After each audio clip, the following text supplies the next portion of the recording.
Good morning. It's another beautiful morning in Wyoming. You can see the mountains behind me. Calves, beautiful blue skies. Still been getting below zero at night. It was about six or eight below zero this morning when I got up. It's about 6 degrees now. Looks pretty chilly as well. It's got a little bite to it. Anyway, I'd like you to hang out till the end. I got a couple things to show you. In the past couple of videos, I've spoken about where our water has been going, where it's been spilling over the banks and probably just going into some rancher's field or some farm field. And that's exactly what's been happening. I can show you that. Additionally, I'm going to show you what happens if kids, also known as calves, if the kids are left unattended, you'll see what they get into. So stay around to the end. I look forward to showing you. This is a good example of where the water goes when it freezes all the way across. You can see it goes all the way across there. Sorry for the glare. I'm trying to get out of it. You can see it's frozen all the way across right here. And what it does is it starts filling in areas like this that typically don't have any water. There's seldom ever any water right here at the base of this tree. But because it froze and lifted the ice, froze all the way across, it's moving out further that way and this way here.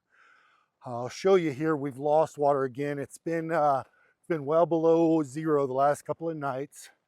And so what happens is it freezes and ends up above us. It ends up frozen over the banks. The water will go over the banks and then it just dumps out into that ranch field. And so you can see our water is well down now. The other day, the water was overflowing the creek because it had warmed up.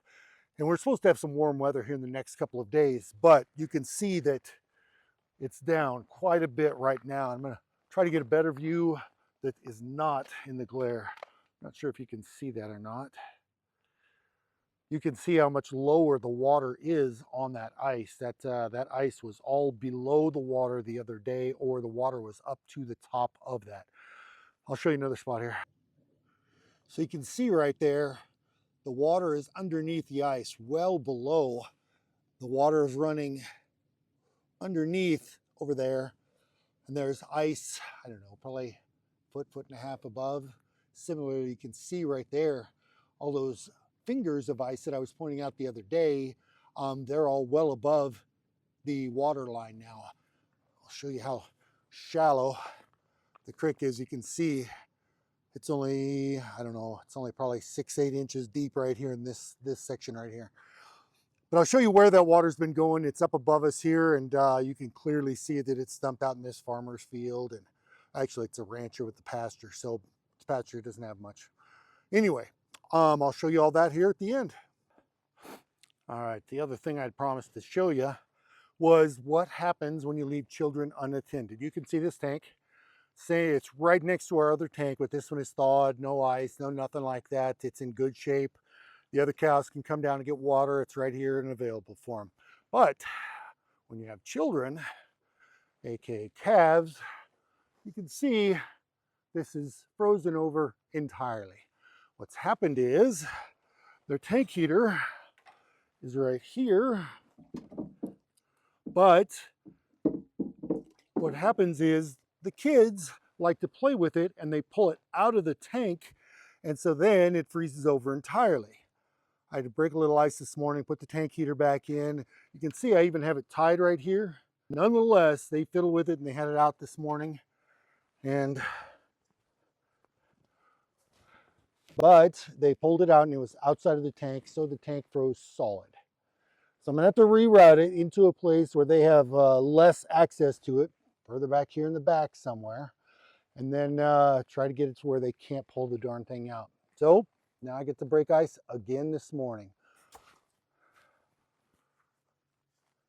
It's a beautiful morning this morning, right here again in the shadow of the Beartooths.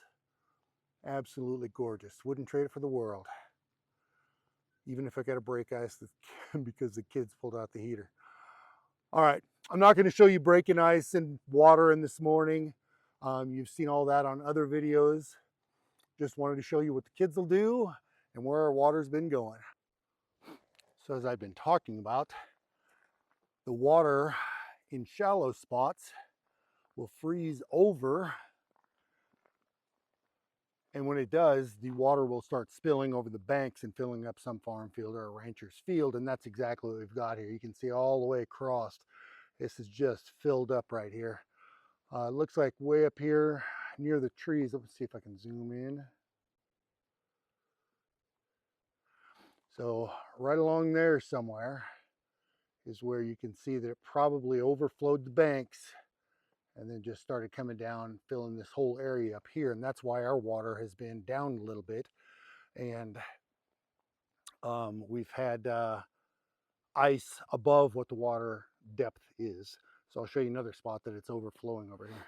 This is another good example of where it gets shallow right here and it just dumps over that bank right there. What it looks like actually has been happening is this water that's been out in this field out here has been coming back and dumping back into this section right here. Nonetheless, you can see that it's frozen all the way across right here and been dumping out. Here you can see it's a little deeper, but it's frozen over and it's cutting through. You can see the area it's cutting through that ice, and then it opens back up down below out here. So that's what we've been dealing with up above us for ice and water. Thanks for watching. Have a great day.